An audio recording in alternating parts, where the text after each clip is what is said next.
I had an idea for my next modding project, which involves the Swiss Champ, especially when it has this really good offer on Amazon for now, when compared to the transparent scales or even the base model. Mind you, the Silvertech scales don't have the pen, but it's still a really good deal.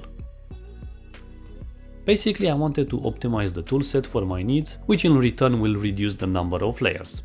As we know, this is quite a chunk of a tool with its 8 layers. Here is a 4-layer Alox Farmer X for comparison. One of my main objectives was to center the inline Phillips to the middle, which will give me better handling. Very few sacks even come with this tool, considering it's one of the most useful implements they offer. The annoying thing is, this inline Phillips is always paired with either a plastic magnifying glass, a plastic LED light, or a multi-hex wrench, which is only found on the XXL Monstrosity or some very old Vengers. So without going the custom route and modding individual tools, you are kinda stuck with these 3 options. Or the 4th one from the new Coffee collab, which only works on these particular espresso machines. Suffice to say that the last 2 options are not viable at all. Then after some research, I have seen people pairing up the opener tools, as in the can opener and the large Phillips bottle opener, opposite the Phillips with just a washer added to the screwdriver side. Genius idea, which saves you another layer per se, but the problem is that it only works on the longer 93mm series, as in the picture you are looking at as well, since the stock 91mm bottle cap opener, its body is too short to have any contact with the back spring and thus will flop around. The only way this works on the 91mm platform is to get a 93mm bottle cap opener like here, since it's bigger in every axis and then you have to grind it to match the can opener. At the moment I can't tackle the 93mm Swiss Army knives because they are overbuilt and I need a proper drill press, so this mod will wait for another time.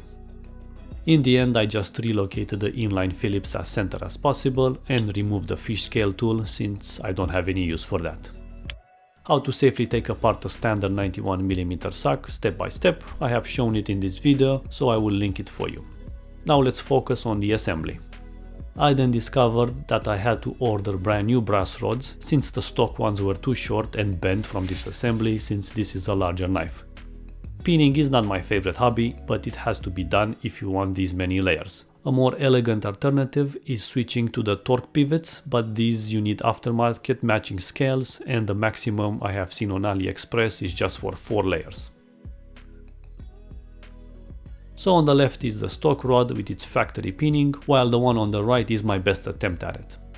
Then install the rods with the end caps on the outer layer, followed by the cheese board placement to keep the sack into place. The opener layer goes in first, next is the pliers and the scissors.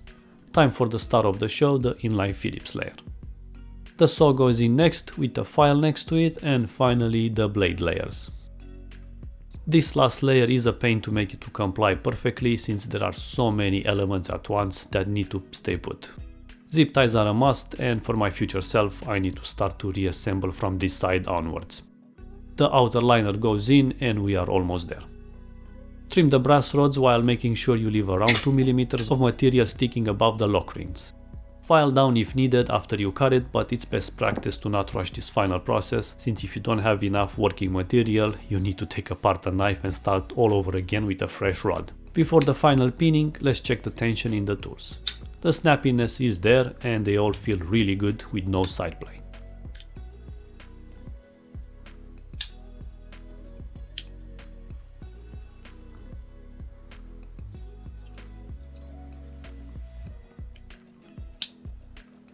My head still hurts after almost an hour of hammering, but I managed to finish it.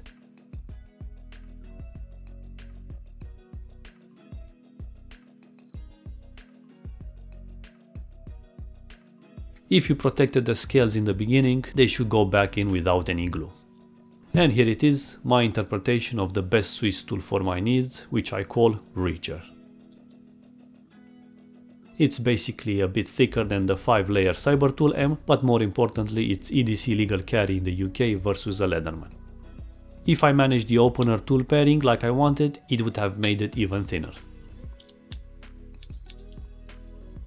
Overall I'm really happy with it, especially with the centering of the inline Phillips, which I find it way easier to access now.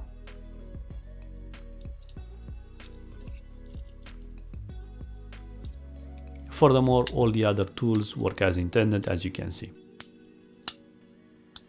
So yeah, I hope this helps you if you ever want to tackle something like this. By the way, leave me a comment what's your ideal Swiss Army knife regarding the tool selection. Thank you for watching, and I'll see you in the next one.